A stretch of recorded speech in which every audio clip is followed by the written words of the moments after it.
আলহামদুলিল্লাহ, দেখতে পারলেন এই মাত্র একটি বাইক বিক্রি হয়ে গেল। নিল হচ্ছে আমার এক ভাই। ঠিক আছে, যারা ভালো বাইক কিনতে যাচ্ছেন তো অবশ্যই আসবেন আমাদের নিকট। এই ডিসকভার 100cc বাইকটি নিল।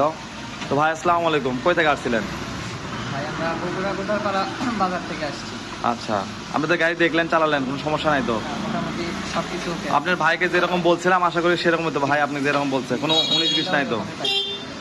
যাই হোক, যারা ভালো বাইক কিনবেন তো অবশ্যই যোগাযোগ করবেন আলামিন বাইক কর্নারে। আপনারা আসবেন, নিতে পারেন আমাদের কাছ থেকে বাইক। ভাই আপনার তেল তুলে নিন, তেল তোমার এখানে কম থাকে। নয়ার সাথে যান, যায় তেল তুলে নিয়ে আসেন। তো ভাই খুশি আছেন তো? আলহামদুলিল্লাহ খুশি তো? আন্টি আপনি কাগজ বুঝে পাচ্ছেন? হ্যাঁ, কাগজ বুঝে পাচ্ছি, খুব খুশি। ইনশাল্লাহ যান, দোয়া করো বাবা। ইনশাল্লাহ ইনশাল্লাহ। তারপরে তুলে দাও। আন্টি নিক ইনশাল্লাহ, আপনিই দেন, ছেলে প্রথমে দেন। চালাক ছেলে, এরা হাফ লিটার তেল তুলে দে ভাই, সাজ্জায় ভাই।